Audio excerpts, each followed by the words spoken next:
ভয়। কারণ কণ্ঠ যদি উঁচু হয়ে যায় আমার নবীর কণ্ঠের চাইতে জীবনের সব ইবাদত শেষ। এজন্য কথা কওয়ার দরকার নেই, ইবাদতগুলো ঠিক থাক, আওয়াজ করে পড়তে হবে আল্লাহু আকবার। তাহলে 2 নাম্বার গাইডলাইন, লা তারফাউ আসওয়াতাকুম ফাওকা সাওতিন নবী, নবীর কণ্ঠের চাইতে কণ্ঠ উঁচু করো না। আপনারা হজ উমরা করেছেন কে কে দেখি? মাশাআল্লাহ, হাত নামান। যারা আমরা করি নাই, আমরা আল্লাহর কাছে কামনা করি, আল্লাহ আমাদেরকেও তুমি যাওয়ার তৌফিক দাও। আমিন। আমরাও যেন আমার নবীর কবরের সামনে দাঁড়িয়ে নবীরে সালাম করতে পারি, তৌফিক দাও। আমিন। আমরাও যেন রাউদাতুম মিন রিয়াদিল জান্নাহে ঢুকে 2 রাকাত নামাজ পড়তে পারি, তৌফিক দাও। আমিন। তোমার ঘরটা যেন তাওয়াফ করতে পারি, তৌফিক দাও। আমিন। মক্কা মদিনার ঐতিহাসিক জায়গাগুলো যেন দেখে হৃদয়টারে ঠান্ডা করতে পারি, আল্লাহ তৌফিক দাও। আমিন। তো যারা গিয়েছেন তারা জানেন, মসজিদে নববীতে নামাজের পরে আপনারা যখন পূর্ব দিকে, প্রথম কাতারের পূর্ব দিকে সবাই লাইন ধরে যেতে যেতে প্রথমে বাম দিকে পড়ে রাউদাতুম মিন রিয়াদিল জান্নাহ, জান্নাতের বাগান সমূহ থেকে একটা বাগান। পুরো মসজিদে নববীর কার্পেটের এক কালার, ওই রাউদাতুম মিন রিয়াদিল জান্নার কার্পেটের আরেক কালার। আল্লাহ রাসূল সাল্লাল্লাহু আলাইহি ওয়াসাল্লামের ঘর আর মিম্বার এতটুকু জায়গাকে অন্য কালারের কার্পেট দেয়া হয়েছে। এটা দুনিয়ার বুকে জান্নাতের টুকরার মধ্যে থেকে একটা টুকরা, কোন সুবহানাল্লাহ। হাজিরা খুব ভিড় করে ওইখানে নামাজ পড়ার জন্য। এটা বাম দিকে পাবেন। এরপরে যেতে যেতে কিছু দূর যাওয়ার পরেই বাঁ দিকে পাবেন বিশ্বনবী সাল্লাল্লাহু আলাইহি ওয়াসাল্লামের কবর, আল কবর আশ শরীফ। আমার নবী এখানে শুয়ে আছে। যেই নবীর কথা আজীবন ওয়াজে শুনলেন, যেই নবীরে নামাজের তাশাহুদে বসে সালাতু সালাম পড়ে শোনান, যেই নবীর জন্য দেহের তাজা রক্ত আমরা বিলিয়ে দিতে রাজি, ওই নবীর কবরের সামনে যে যখন দাঁড়াবেন আর ভাববেন আমার আর নবীর থেকে ব্যবধান 5-6 হাত, এইখানে আমার নবী শুয়ে আছে, এইখানে আমি, আপনি কি ধৈর্য ধারণ করতে পারবেন? কথা বলেন, নিজেকে সামলে রাখতে পারবেন?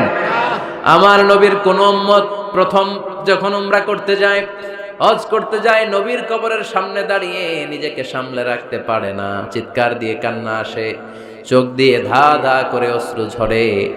যেই নবীর ভালোবাসা আমার হৃদয়ের মধ্যখানে, আমার নবী নাকি শোয়া আছে এই জায়গায় আমার নবী শোয়া। সহ্য হয় না, বুক ফেটে চিৎকার আসে, কিন্তু চিৎকার দেয়া যায় না। কারণ যে আয়াতের তাফসীর আপনাদেরকে শোনাচ্ছি, এই আয়াতটা বিশ্বনবীর কবরের উপরে লেখা, লা তারফাউ আসওয়াতাকুম ফাওকা সাওতিন নবী। তুমি নবীর দরবারে এসেছো, এখানে বড় গলায় আওয়াজ করে কোনো কথা বলা যাবে না, চিল্লায় বলেন ঠিক কি না? এই আয়াতটা আজও লেখা নবীর কবরের উপর, লা তারফাউ আসওয়াতাকুম ফাওকা সাওতিন নবী। এটা নবীর দরবার, এখানে চিৎকার চেঁচামেচি করে দুরূদ পড়া যাবে না, লাফালাফি করা যাবে না, ভদ্রভাবে আন্তরিকতার সাথে বিনয়ের সাথে নবীরে সালাম দিতে হবে। সুবহানাল্লাহ পড়ো। আল্লাহ রাসূল সাল্লাল্লাহু আলাইহি ওয়াসাল্লাম আমাদের থেকে বিদায় নিলেন, কিন্তু এই আয়াতের হুকুম আজও আছে না নাই? অনুরূপভাবে যারা আমাদের উস্তাদ, মা বাবা, আধ্যাত্মিক নেতা, ধর্মীয় গুরু, ইসলামী আন্দোলনের নেতা, তাদের সামনেও উচ্চবাচ্য করে আওয়াজ করা যাবে, তাদের সাথে ভদ্র ভাষায় কথা বলার দরকার আছে না নাই? তাহলে 2টা গাইডলাইন আমরা পেলাম। প্রথম গাইডলাইন হচ্ছে আল্লাহ রাসূল যা বলেছে এটাই ফাইনাল, এটাই কি? কথা বোঝে নাই? আল্লাহ রাসূল যা দিয়েছে সেটা কি ফাইনাল। আর 2 নাম্বার হচ্ছে নবীর কণ্ঠের চাইতে কণ্ঠ উঁচু করা যাবে না। 3 নম্বরে আল্লাহ মুমিনদেরকে আবার ডাক দিলেন, বললেন ইয়া আইয়ুহাল্লাযীনা আমানু ইন জাআকুম ফাসিকুম বিনাবাইন ফাতাবায়ানু। কেউ যদি তোমাদের কাছে কোনো সংবাদ নিয়ে আসে, সংবাদটা বিশ্বাস করার আগে যাচাই করে নাও। আদেশটা কার? জোরে বলেন।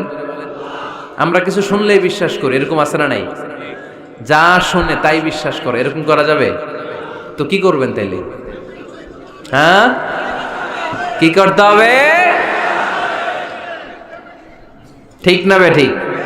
হ্যাঁ, ঘটনাটা ঠিক না বে ঠিক, এটা আমাদেরকে যাচাই করতে হবে। You have to justify the news, you have to verify the report.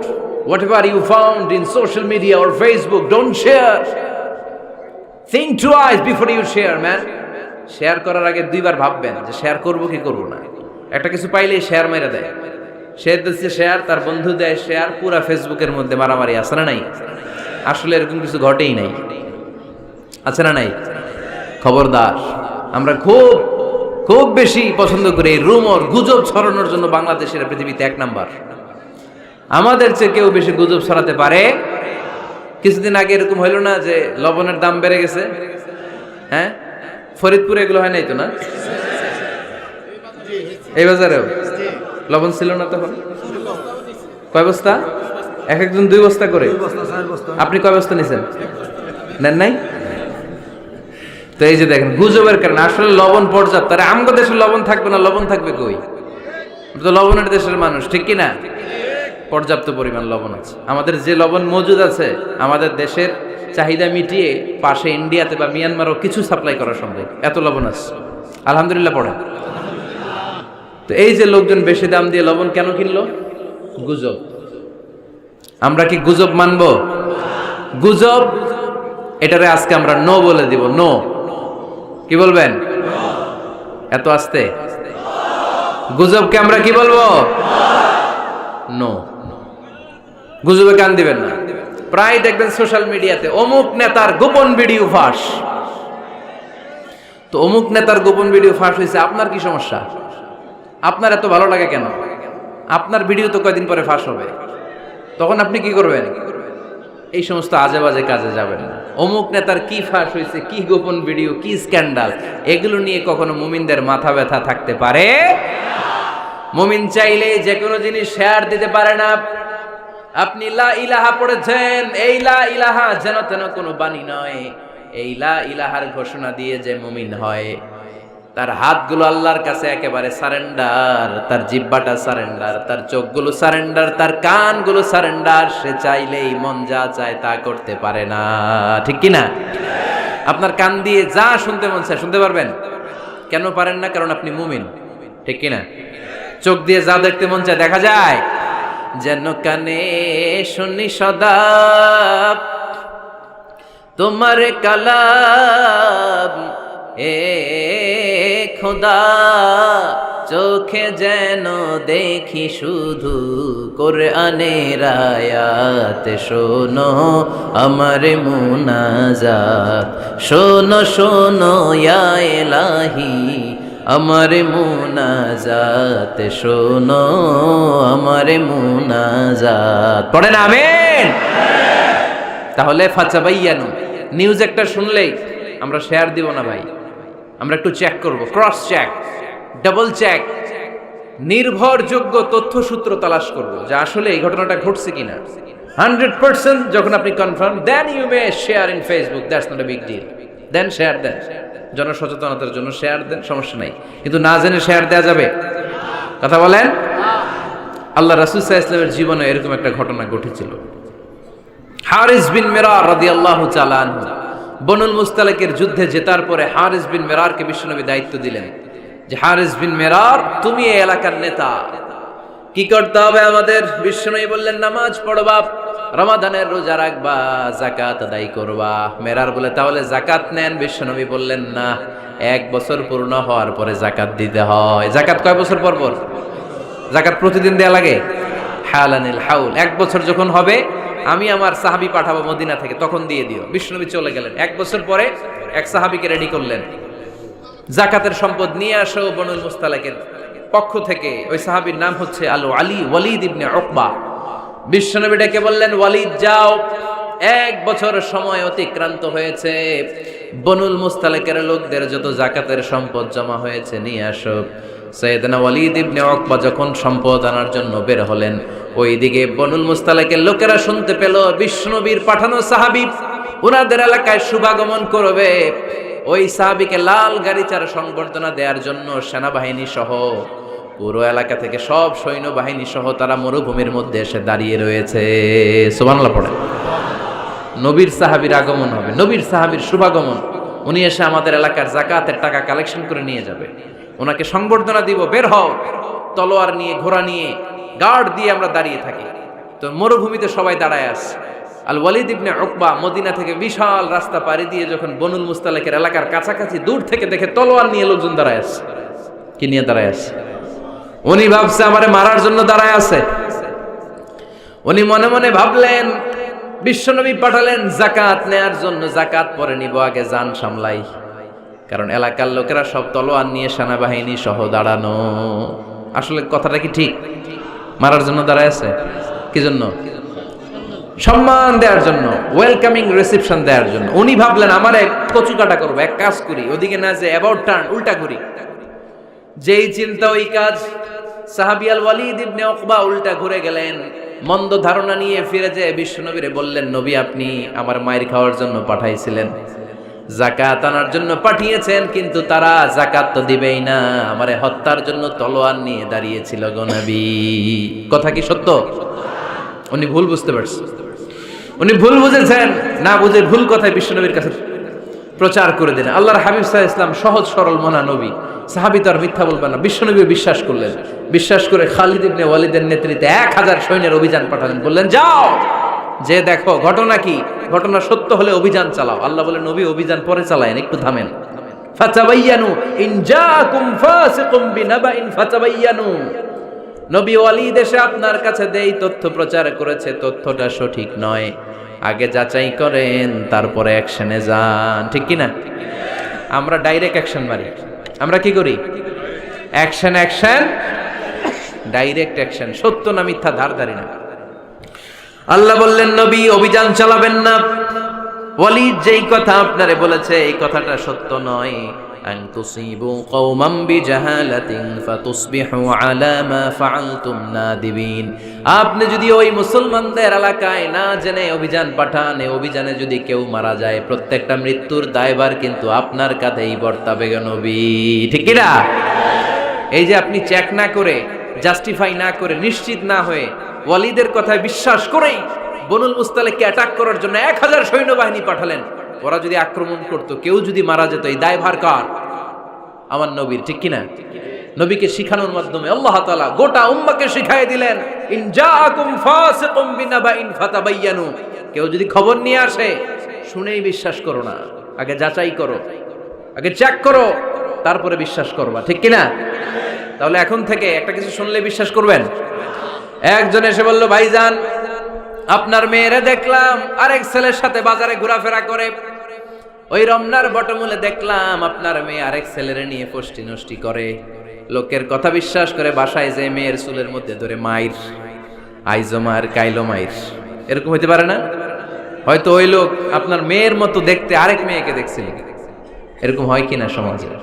একজন এসে বললো, ভাই আপনি এখানে ভাবিরে তো দেখলাম ওই জায়গায় আরেক লোকের সাথে ঘোরাফেরা করতেছে, খবর রাখেন না বাসায়? আপনি রেগে মেগে, ঘটনা কি? আমার খেয়ে আমার পরে আরেকজনের সাথে, যে এই বাড়িতে যে মাইর, কোনো কথা নেই। দেখবেন যে ছোট্ট মারামারি থেকে এই ঘটনা অনেক সময় বিচ্ছেদ বা ডিভোর্স পর্যন্ত গড়ায়। ঠিক কিনা? ওই যে শোনা কথায় কান দিচ্ছেন, ফাতাবাইয়ুন, আপনি চেক করেন নাই। হয়তো আপনার স্ত্রীর মতো দেখতে বা আপনার স্ত্রী যে জামা পরে, যে পোশাক পরে, এরকম পোশাক পরে আরেক নারীকে দেখছে, আপনার বউ না এটা। আপনার মেয়ের ব্যাপারে যে তথ্য দিয়েছে এটা সঠিক নয়, সে আপনার মেয়ের মতো আরেকটা মেয়েকে দেখেছে, এসে আপনার কাছে বলে দিছে, আপনিও বিশ্বাস করছেন। ভেজাল আছে না নাই? এই ভেজালগুলোকে থামানোর জন্য কোরআনে এই বিধানগুলো নাজিল করেছে কে? তাহলে ফরিদপুরের ভাইয়েরা, 3 নাম্বার গাইডলাইন সমাজটারে সুন্দর রাখার, তথ্য একটা শুনলেই বিশ্বাস করবেন না। সিলে কান নিয়ে গেছে, শুনলেই সিলের পিছনে দৌড়, নাকি? কি করবেন? আগে কানে হাত দিয়ে একটু দেখবো কান দুইটা আছে না নাই, তারপরে চিলের পেছনে দৌড়াবো। তাহলে এখন থেকে আমরা তথ্য একটা শুনলে বিশ্বাস করব। তাহলে কি করবেন? বলতে হবে কি করবেন? যাচাই বাছাই, জাস্টিফিকেশন অফ দ্য নিউজ। কোন নিউজ জাস্টিফিকেশন ছাড়া আমরা প্রচার করব, বিশ্বাস করব, শেয়ার করব না। 4 নম্বরে আল্লাহ বললেন, ইয়া আইয়ুহাল্লাযীনা আমানু লা ইয়াসখার কওমুম মিন কওম। ওহে আমার ঈমানদার বান্দারা, শোনো শোনো, খবরদার কখনো কোনো মুমিন বান্দারে ঠাট্টা করো না, অবজ্ঞা করো না, ঠাট্টা করো না। তার মনে কষ্ট হয় এমন কোনো কথা তারে বলো না। Never scoff of anybody. কাউকে নিয়ে ঠাট্টা করবেন না, তার দেহ নিয়ে, তার আকৃতি নিয়ে, তার বংশ নিয়ে। এক লোকের বাবা ছিল চোর, কিন্তু তার ছেলে অনেক ভালো। আপনি কি তারা বলতে পারবেন তুই চোরের ঘরের চোর? বলতে পারবেন? চুরি করছে বাবা, ওর কি দোষ? কথা বলেন। এগুলো কবিরা গুনাহ। আওয়াজ করে বলেন তো কি গুনাহ? কবিরা গুনাহ। কারো আকৃতি নিয়ে, আমার ফরিদপুরের কলিজার টুকরা যুবক ভাইরা, কারো আকৃতি নিয়ে কখনো অবজ্ঞা করবে না, তুচ্ছ জ্ঞান করবে না। এটা কবিরা গুনাহ, এটা আল্লাহ খুব অপছন্দ করেন। এর কারণ আকৃতিটা আমাদের হাতে নাই। আমাদের কারো নাক লম্বা, কারো খাটো, আমরা কেউ কালো, কেউ সাদা, আমরা কেউ স্মার্ট, কেউ অন্যরকম। তো এই যে আমাদের এক এক ধরনের আকৃতি, এটা কি আমি বানাইছি? আপনি বানাইছেন? দিছে কে? এই জন্য কারো দেহের গঠন নিয়ে যদি আপনি অবজ্ঞা করেন, এটা প্রক্ষান্তরে আপনি স্রষ্টাকে নিয়ে অবজ্ঞা করলেন। কারো দেহের আকৃতি নিয়ে যদি আপনি তুচ্ছ করেন, তাকে তুচ্ছ করেননি, আমার রবকে আপনি তুচ্ছ করেছেন। চিল্লায় বলেন ঠিক কিনা? খবরদার, তুই কালু, তুই লম্বু, তুই মোটু, তুই কানা, তুই রোহিঙ্গা, আছে না নাই? ইদানিং ইদানিং এটা খুব চলে। এই রোহিঙ্গা নামটা আছে না? ফরিদপুরে এগুলো ঢুকে নাই না? আমাদের ওইদিকে দেখি কি অবস্থা, কারোর সাথে কেউ লাগলে তুই রোহিঙ্গা। কি আশ্চর্য, এই গালি কবে আসলো? হ্যাঁ, অনেক ধরনের গালি। ঢাকায় আর একটা চলে ফইন্নির ভূত, কি বলে? এই এগুলো আগে শুনি নাই আমরা, রিসেন্ট এগুলো বলা শুরু করছে। ফইন্নির ভূত, রোহিঙ্গা না, এগুলো বলে আপনি কাউকে অবজ্ঞা করতে পারবেন? পারবেন না। খবরদার, এটা কবিরা গুনাহ, এটা ছোট গুনাহ মনে করবেন না। কারণ আকৃতি নিয়ে তুচ্ছ করা যায় না, কারণ আকৃতি দান করেছে কে? ওয়াল্লাযী ইউসাউবিরুকুম ফিল আরহামি কাইফা ইয়াশা লা ইলাহা ইল্লা হুয়াল আজিজুল হাকীম। তিনি এমন সত্তা যিনি তোমাদের চেহারার অবয়ব দিয়েছেন, তোমাদের আকৃতি দান করেছেন তখন যখন তোমরা মায়ের পেটের ভেতরে ছোট্ট জোকের মতো ছিলা। মায়ের পেটের ভেতরে আমরা যখন সবাই এত ছোট্ট, তখনই আমাদের চেহারার আকৃতি দিয়েছে কে? কে সুন্দর হব, কে ছেলে হব, কে মেয়ে হব, কে মোটা হব, কে চিকন হব? আমার ইচ্ছা হয়েছে? আওয়াজ করে বলতে হবে, কার ইচ্ছায়? প্রত্যেককে যদি আল্লাহ প্রত্যেকের নিজের চেহারা ডিজাইন করতে দিতেন, আল্লাহ যদি বলতেন তোমার চেহারাটা কেমন হবে তুমিই ডিজাইন করো, তাহলে আপনি আপনারা কেমন বানাতেন? হ্যাঁ বলেন, ফরিদপুরের ভাইরা বলেন, সুন্দর করে বানাতেন তাই না? সবচাইতে স্মার্ট, সবচেয়ে সুন্দর করে আমি আমার চেহারাটা বানাতাম যদি আমাকে ডিজাইন করার সুযোগ দেওয়া হতো। কিন্তু এই সুযোগ তো আল্লাহ দেন নাই। ডিজাইন স্বয়ং করে দিয়েছেন কে?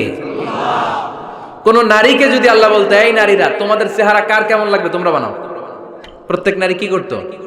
বিশ্ব সুন্দরী করে নিজেকে বানাতো। খুদ ধরার মতো কোনো জায়গা সে নিজের জন্য রাখতো না, ঠিক কিনা? কিন্তু এটা আল্লাহ দেন নাই। এই আকৃতিটা আমাদেরকে সরাসরি দান করেছেন কে? খবরদার, আমাদের অনেকে বিকলাঙ্গ, আমাদের অনেকের হাত ছোট, পা বড়, দেখতে মোটা, কেউ চিকন, কেউ কালো। খবরদার, কারো আকৃতি নিয়ে কখনো কোনো অবজ্ঞার সুরে, ঠাট্টার সুরে কোনো কথা আমরা বলবো না। রাজি আছেন? সবাই রাজি আছেন? আল্লাহ রাসূল সাল্লাল্লাহু আলাইহি ওয়াসাল্লামের এক সাহাবী ছিল, নাম ইবনে মাসউদ রাদিয়াল্লাহু তাআলা আনহু। ওনার পায়ের নলা ছিল খুব চিকন, অস্বাভাবিক চিকন, স্বাভাবিক না। তো উনিও এটা ঢেকে রাখতেন, দেখাতেন না কাউকে। একদিন উনি খেজুর পাড়ার জন্য খেজুর গাছে উঠলেন। খেজুর গাছে ওঠার পরে নিচ থেকে সাহাবারা পায়ের চিকন নলা দেখে ফেলছে। দেখে সবাই হাসি, সবাই হেসে কুটি কুটি। বিশ্বনবী বললেন, হেসো না, খবরদার, আমার ইবনে মাসুদের পায়ের চিকন নলা দেখে হেসো না। আমার ইবনে মাসুদের এই পায়ের চিকন নলা যদি মিজানের পাল্লায় উঠিয়ে দেয়া হয়, কিয়ামতের দিন উহুদ পাহাড়ের চেয়েও ভারী হয়ে যাবে। খবরদার, আমার ইবনে মাসুদকে আমার আল্লাহ অনেক পছন্দ করে, তার পা চিকন দেখে তাকে তুচ্ছ করো না। আল্লাহর হাবিব সাল্লাল্লাহু আলাইহি ইসলামের 11 জন স্ত্রীর মধ্যে থেকে একজন স্ত্রী ছিলেন একজন স্থূল আকৃতির, অবিসিটি ছিল, একটু মোটা। ওনার নাম ছিল সাফিয়া রাদিয়াল্লাহু তাআলা আনহা। তা আম্মা জান আয়েশার সাথে একবার সাফিয়ার ঝগড়া। নবীদের বউদের মাঝে মাঝে মাঝে ঝগড়া হতো, তবে সেটা হতো মধুর ঝগড়া। সুবহানাল্লাহ পড়েন।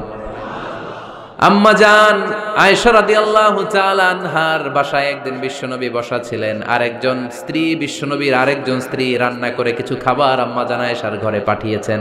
এক দাসী দিয়ে বলল, যাও এটা আয়েশার ঘরে দিয়ে আসো, কারণ নবী আয়েশার ঘরে। আম্মা জান আয়েশা রাদিয়াল্লাহু তাআলা আনহা বললেন, এগুলো কি? ওই দাসী বলে, তরকারি। কে দিছে? অমুক স্ত্রী। কেন দিয়েছে? আমি কি রান্না করতে পারি না? তোমরা রান্না তোমরা খাও। এই কথা বলে পাতিল সহ উড়ায় মারছে চেহারার মধ্যে। এর কারণ ওনারা মানুষ ছিলেন, মানবীয় ব্যাপারগুলো ওনাদের মধ্যেও কাজ করত। আবার এক স্ত্রী ঝোল দিয়ে রান্না করে কিছু খাবার নিয়ে এসেছে। আম্মা জান আয়েশা রেগে মেগে ওই ঝোল নিয়ে ওই স্ত্রীর গালের মধ্যে মেখে দিয়েছেন। বিশ্বনবীর আরেক বউয়ের গালের মধ্যে ওই ঝোল লাগাই দিচ্ছে। এবার ওই স্ত্রী বিশ্বনবীর কাছে যেয়ে বলে, ইয়া রাসূলুল্লাহ, দেখেন আয়েশারে আপনি বেশি আদর করেন তো, দেখেন কি করে আমাদের সাথে। এই যে আমাদের গালের মধ্যে ঝোল মাখাই একবার মেকআপ বানাই দিচ্ছে। বিষ্ণু ইসা ইসলাম বললেন, তাই আয়েশাকে ডাকো। আম্মা জান আয়েশা রাদিয়াল্লাহু তাআলা আনহা আসলেন। আল্লাহ রাসূল সাল্লাল্লাহু আলাইহি ওয়াসাল্লাম বললেন, তুমি কি আমার এই স্ত্রীর সাথে এমন আচরণ করেছো? আম্মা জান আয়েশা বললেন, করেছি। কেন? আম্মা জান আয়েশা বললেন, তখন মেজাজটা গরম ছিল, এখন বুঝতে পারতেছে আসলে এই কাজটা করা ঠিক হয় নাই। এবার বিশ্বনবী বিচার করবেন। বিশ্বনবী বললেন, আল কিসাস, যেমন করা হয়েছে বিচার হবে তেমন। তোমার গালে যেমনি ঝোল লাগাই দিছে, তুমি একটু ঝোল নিয়ে আয়েশার গালে লাগাই দাও। সুবহানাল্লাহ পড়বেন না? ওই স্ত্রীও কিছু ঝোল নিয়ে আম্মা জান আয়েশার গালে লাগাই দিল। এখন দুইজনে হাসতেছে, বিশ্বনবীও হাসলেন, আরশের উপর থেকে খুশি হয়ে গেলেন। কে? তো স্ত্রীদের মধ্যে মাঝে মাঝে এটা ঘটতো। সাফিয়া রাদিয়াল্লাহু তাআলা আনহা ছিলেন একটু মোটা। আম্মা জান আয়েশা বললেন, ইয়া রাসূলুল্লাহ, দেখেন আপনার মুটি বউ, আপনার মুটকি বউ, এই মুটি বউ বলে একদিন একটা গালির মতো দিয়ে ফেলছে।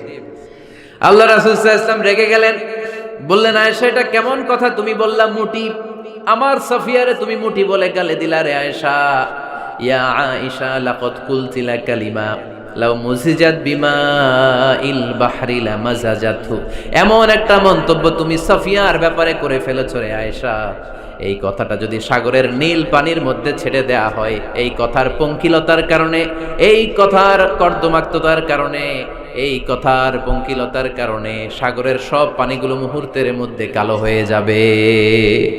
এই কথাটা সাগরে ফেলে দিলে সাগরের নীল পানি পুরোটা কালো হয়ে যাবে। আয়েশা, খবরদার, কাউকে তুচ্ছ করে অবজ্ঞা করে কখনো কিছু বলা যাবে না। এই জিহ্বাটা এটা ভয়ঙ্কর একটা অঙ্গ। বেশিরভাগ পাপ এই জিহ্বা দিয়ে হয়। কি দিয়ে হয়? এজন্য সাহাবারা জিহ্বা ধরে মাঝে মাঝে জিহ্বার মধ্যে ব্যাত মারতেন আর বলতেন, জিহ্বা তোর জন্য আমি আটকে যাব কিয়ামতের দিন। আমলিক আলাইকা লিসানাক, নিজের জিহ্বার মালিক নিজে হন। আপনার জিহ্বার মালিক যেন শয়তান না হয়ে যায়। জিহ্বা আপনার, শয়তানের ভাষায় আপনি কথা বলেন কেন? খবরদার, প্রতিটা কমেন্ট, প্রতিটা কথা, প্রতিটা মন্তব্য, এগুলোর ব্যাপারে কিয়ামতের দিন পাই টু পাই করে আপনার কাছে আল্লাহর সুপ্রিম কোর্টের কাঠগড়ায় দাঁড় করিয়ে আপনারা জিজ্ঞেস করবে, কে? এজন্য বিশ্বনবী বলছেন, মাইয়াদমানলি মা বাইনা লিহিয়াইহি ওয়া মা বাইনা রিজলাইহি আদমান লাহুল জান্নাহ। আমার কোন উম্মত যদি দুইটা অঙ্গের গ্যারান্টি আমারে দেয়, আমি আমার উম্মতকে জান্নাতের গ্যারান্টি দেব। দুইটা অঙ্গের, একটা হলো জিহ্বা আর একটা লজ্জাস্থান। দুই চোয়ালের মাঝে যা থাকে লিজ্জা, জিহ্বা, আর দুই পায়ের মাঝখানে যা থাকে লজ্জাস্থান। এই দুইটা অঙ্গের গ্যারান্টি যদি বিশ্বনবীকে আপনি দেন, যে নবী জিহ্বা আর লজ্জাস্থান এই দুইটা অঙ্গের কোনো পাপ আমি করব না, নবী বলে, আমি দুনিয়ায় তোমার জান্নাতের গ্যারান্টি দিলাম। এজন্য জিহ্বাটারে সামলান, যা মনে চায় বললেন না। খবর আছে না নাই? খবর আছে। মা ইয়ালফিযু মিন কাউলিন ইল্লা লাদাইহি রাকীবুন আতীদ, যা মুখ দিয়ে বের হয় লিখে রাখার জন্য দুইজন ফেরেশতা রেডি করে রেখেছে। কে?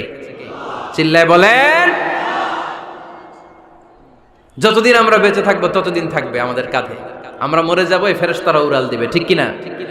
দুই কান্দে জি ছিল যে তোমার দুইজনা পাহারা, তোমারে একলা থইয়া পালাইছে তাহারা, তোমার আটকুঠুরি নয় দরজা বন্ধ এবার হলো রে হলো, মুখে আল্লাহ রসুল সবে বলো, ও মুখে আল্লাহ রসুল সবে বলো, দুয়ারে আইসাছে পালকি নাই হরি গাও তোলো রে তোলো, মুখে আল্লাহ রসুল সবে বলো, ঠিক না?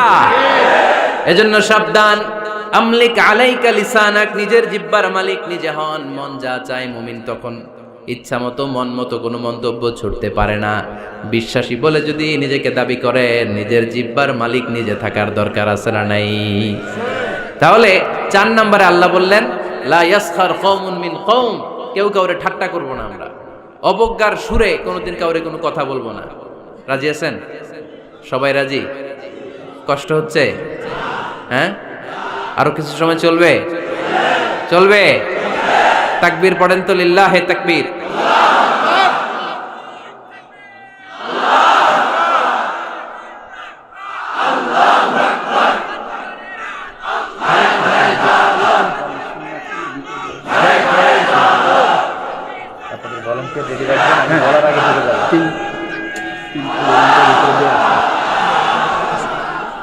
মাশাআল্লাহ, সবাই আওয়াজ করে পড়ি মাশাআল্লাহ। আমরা বিশৃঙ্খলা করব না, একসাথে বিদায় নিব। আরো অনেক সময় আছে আমার হাতে, আমরা একসাথে কথা শুনে বিদায় নিব। রাজি আছেন তো? বিশৃঙ্খলা করে মাঝখান থেকে উঠবেন কে কে দেখি? উঠবেন? মাশাআল্লাহ। না, আজকে অনেক সুশৃঙ্খল, এজন্য মুনাজাত আছে, দোয়া আছে, দোয়া আছে, মোনাজাত আছে। আমরা একসাথে একটু দোয়া করব, দোয়া করে এরপরে বিদায় নিব। এই 1 বছর পর পর এই প্রোগ্রাম হয়, আবার বেঁচে থাকলে কবে আসি না না আসি, ঠিক কি না? দোয়ায় অংশগ্রহণ করে যাবেন তো সবাই? মাশাআল্লাহ, আজকের প্রোগ্রাম অনেক সুশৃঙ্খল। আমি যখন নামি তখনই ভালো লাগতেছিল আমার, কারণ ধাক্কা ধাক্কি করে এমন ভাবে হেলিকপ্টারের উপর মানে ঝাপটে পড়ে লোকজন, এতে অনেক সমস্যা, আমরা বেরোতে পারি না, প্রোগ্রামে আসতে পারি না, দেরি হয়ে যায়, সব কিছু ডিসঅর্ডার হয়ে যায়। আজকে এত সুশৃঙ্খল ব্যবস্থাপনা আমার খুব ভালো লেগেছে, আলহামদুলিল্লাহ। ফরিদপুরের মানুষ খুবই সুশৃঙ্খল। আল্লাহ তুমি ভাইদেরকে আরো ভালো ভালো কাজ আঞ্জাম দেওয়ার তৌফিক দান করো, আওয়াজ করে পড়বো আমিন। এরপরে 5 নম্বরে আল্লাহ বললেন ওয়ালা তালমিজু আনফুসাকুম, খবরদার তোমরা অন্যের দোষ খোঁজো না, দোষ খুঁজবা নিজেদের।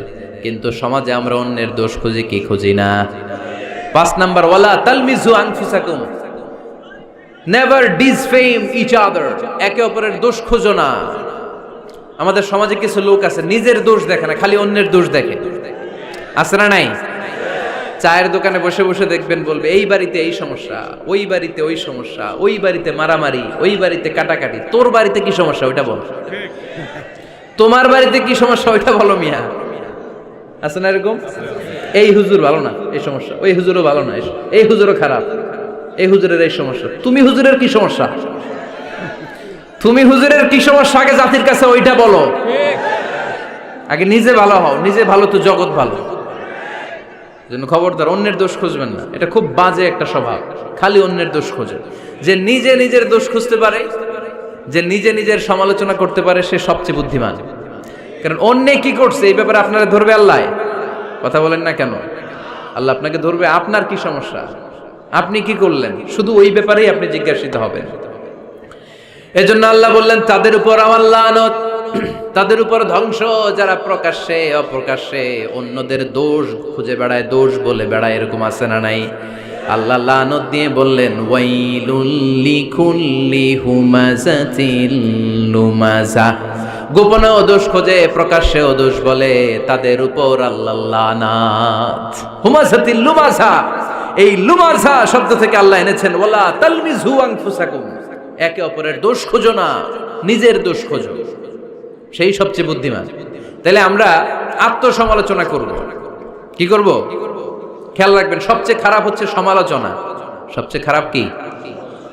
তারপর কিছুটা ভালো যেটা, সেটা হচ্ছে আলোচনা, সেটা কি? আলোচনা। সবচেয়ে ভালো হচ্ছে আত্মসমালোচনা, সবচেয়ে ভালো কি? তাহলে 3টা বললাম, এক হচ্ছে সমালোচনা, আমরা করব না, আমরা করব আলোচনা, আর সবচেয়ে বেশি করব আত্মসমালোচনা, সেলফ ক্রিটিসিজম। রাতে ঘুমানোর আগে একটু ভাববেন কি কি ভুল করলাম, কাকে কাকে কষ্ট দিলাম, কি কি অন্যায় আজকে আমার দ্বারা হলো, কালকের দিনটা যেন আমার আজকের দিনের চেয়ে ভালো হয়। নিজের সাথে নিজের এরকম বোঝাপড়ার দরকার আছে না নাই? আমরা যেন আত্মসমালোচনা করি ফরিদপুরের ভাইয়েরা, অন্যের দোষ যেন না খুঁজি। Small people talk about people, যারা নিচু মনের মানুষ এরা শুধু মানুষের দোষ খুঁজে বেড়ায়, মানুষ নিয়ে কথা কয়, এই মানুষ, এই মানুষের সমস্যা, এই সমস্যা। Average people talk about things and story and the incidents, যারা মাঝারি মনের মানুষ তারা বিভিন্ন ঘটনা নিয়ে কথা বলে, বিভিন্ন বিষয় নিয়ে কথা বলে। আর গ্রেট পিপল, যারা মহামানুষ, দে টক অ্যাবাউট আইডিয়াস, তারা নতুন নতুন আইডিয়া নিয়ে কথা বলে। এই আইডিয়া সমাজে অ্যাপ্লাই করলে, ইমপ্লিমেন্ট করলে সমাজটা বদলে যাবে। এই আইডিয়া এখানে সেট করলে এখানে কল্যাণ হবে। বড় মনের মানুষরা আইডিয়া নিয়ে কথা বলে। এখন দ্য ডিসিশন ইজ ইয়ার্স, সিদ্ধান্ত আপনার। আপনি কি ছোট মনের মানুষ হবেন না বড় মনের মানুষ হবেন? অন্যরে নিয়ে আমার কোনো টেনশনের দরকার নেই। আমি জান্নাতি না জাহান্নামী, এই টেনশনই তো ঘুম আসে না আমার। আমার কি অবস্থা হবে আমি জানি না।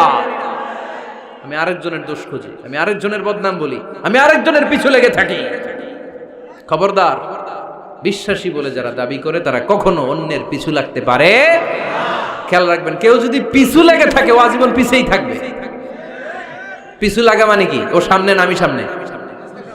কথা বোঝে নাই বোধহয়। কেউ যদি আমার পিছু লাগে, ও সামনে না আমি সামনে? আমি সামনেই থাকবো, ও পিছনেই থাকবে। কথা বুঝতে পেরেছেন? খবরদার, পিছু লাগবো না কারো, কারণ কারো পিছু লাগলে আমি পিছনে পড়ে যাবো। কারো দোষ খুঁজবো না, নিজের দোষ খুঁজবো। আমার কি সমস্যা, আমার কি ইমপ্রুভ করা দরকার, আমার কি ডেভেলপ করা দরকার, আমি নিজেকে কিভাবে সাজাতে পারি, এই নিয়ে থাকবে আমার টেনশন। আল্লাহর দেয়া আমাদের জন্য সবচেয়ে বড় উপহার হচ্ছে সময়। আল্লাহ আপনারা এত কিছু দিয়েছে, এর মধ্যে সবচেয়ে দামি কোন জিনিসটা দিয়েছে জানেন? সময়। কি দিয়েছেন? আমাদের জীবনের এই সবচেয়ে দামি জিনিসটা, এই সময়টা আমরা অন্যের পিছনে লাগাই ফেলি। অন্যের দোষ খুঁজতে খুঁজতে অন্যের এই সময়টা দিয়ে দেই, নিজের সময় নিজের কাজে লাগাতে পারি না, তাই না?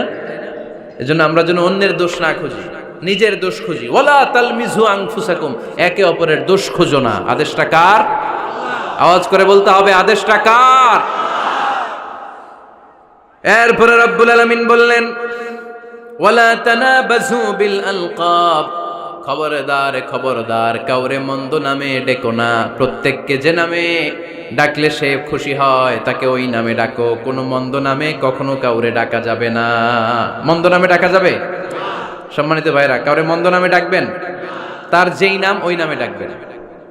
যে নামে সে নিজেকে ডাকলে পছন্দ করে তাকে ওই নামে ডাকবেন। মন্দ নামে কাউরে ডাকা যাবে না। এটা কবিরা গুনাহ। এটা কি গুনাহ? কবিরা গুনাহ। কারণ প্রত্যেকের নামটা প্রত্যেকের কাছে খুব প্রিয়, খুব আপন, খুব যত্নের, তাই না? ভাই আপনার নাম কি? উজ্জ্বল হোসেন। উজ্জ্বল নামে আরো মানুষ এই গ্রামে আছে না নাই? তা আপনার কাছে মনে হইতে পারে উজ্জ্বল নামটা তো খুব স্বাভাবিক একটা নাম।